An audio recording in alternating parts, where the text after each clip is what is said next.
انگریز نے دو فتنے پیدا کیے تھے، دو فتنے، ایک عرب میں اور ایک بر صغیر پاک و ہند میں. دونوں بیج انگریز نے بوئے تھے، دونوں کو پانی انگریز نے دیا، دونوں کی پشت پہ انگریز کھڑا تھا. یہ ہسٹوریکل فیکٹس دے رہا ہوں آپ. دونوں فتنے انگریز نے پالے تھے. عرب میں فتنہ وہابیت اور ہمارے بر صغیر پاک و ہند میں فتنہ قادیانیت. قادیانی کو بھی کھڑا انہوں نے کیا تھا اور فتنہ وہابیت کی بنیاد انہوں نے رکھوائی. جو ایگریمنٹ ہوا تھا نا برطانیہ کے ساتھ، اس کی فوٹو کاپی میرے پاس موجود ہے.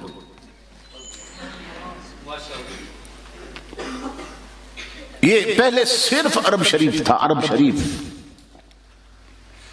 آپ کو معلوم ہونا چاہیے کہ یہ عرب شریف سے سعودی عرب کب بنا ہے؟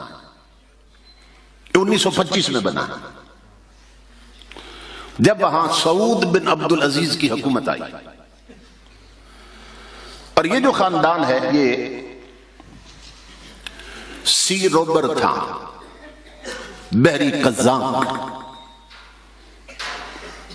سمندری بیڑے لوٹتے تھے یہ لوگ.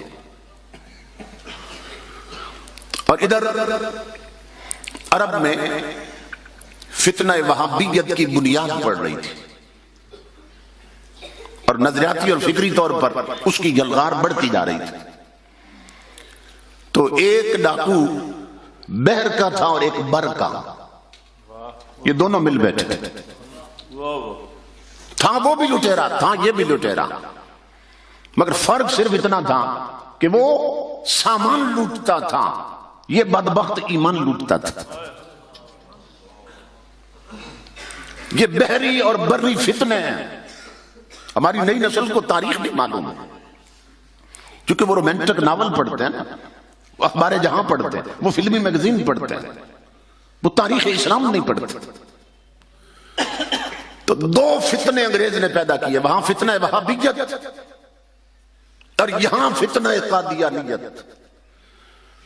اللہ رب العزت کی سنت چلی آ رہی ہے امام الانبیاء کے غلاموں کہ جب بھی کوئی فرعون سر اٹھاتا ہے وہ کچلنے کے لیے موسیٰ پیدا کر دیتا ہے.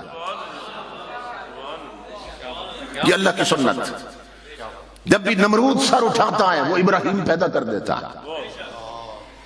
جب بھی کوئی یزید سر اٹھاتا ہے وہ حسین بھیج دیتا ہے. یہ اس کی سنت.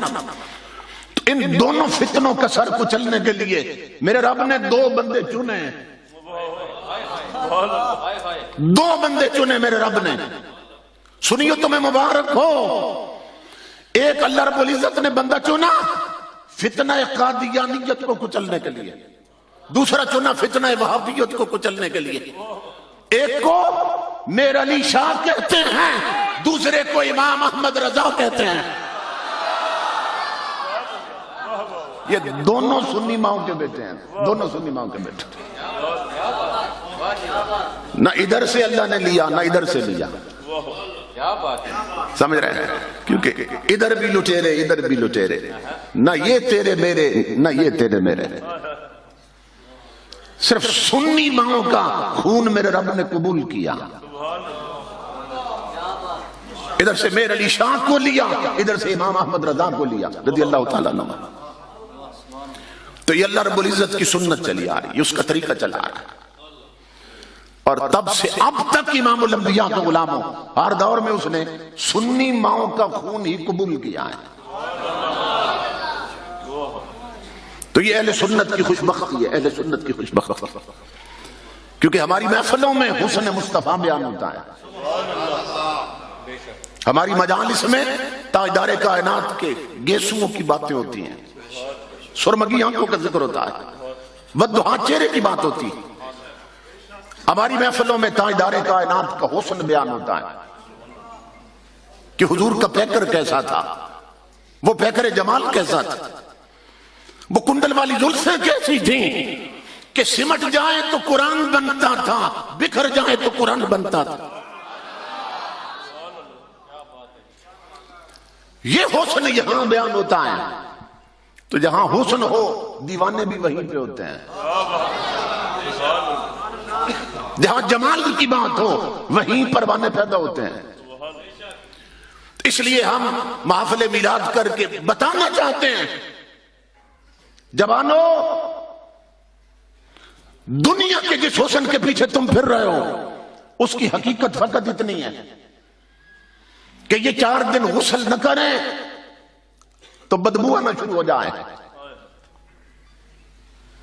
یہ جن پبوں اور کلبوں میں تم زندگی برباد کر رہے ہو، یہ طوائفیں، یہ کنجریاں، یہ مغنیات، یہ 4 دن غسل نہ کریں تو بدبو آنے لگ جائے، یہ کپڑے نہ بدلیں تو پاس بیٹھنے کو جی نہ کرے۔ آؤ محفل میلاد میں آنے والوں، تمہیں اس حسین کا دیوانہ بنائیں جس کے پسینے کی خوشبو کے سامنے گلاب کی خوشبوئیں ماند پڑتی ہیں، جس کے قلبوں کی تمک دمک کے سامنے چاندنی شرما جاتی ہے، جس کا رخ پھر جائے خدا قبلہ بدل دیتا ہے، جس کی انگشت شہادت اٹھ جائے آسمان پہ چمکنے والا چاند اپنا گریبان دامن تک چاک کر لیتا ہے۔ جو بولے تو پھول جھڑتے ہیں، جو بولے تو پھول جھڑتے ہیں۔ امام الانبیاء کے غلاموں، جو کلی کر دے تو ستارے بنتے ہیں۔ آؤ اس محبوب کا دیوانہ بنو، اس محبوب کا دیوانہ بنو۔ تو یہ ہماری خوش بختی ہے کہ میرے رب نے ہمیں حضور کا مؤدب بھی بنایا، حضور کا دیوانہ بھی بنایا۔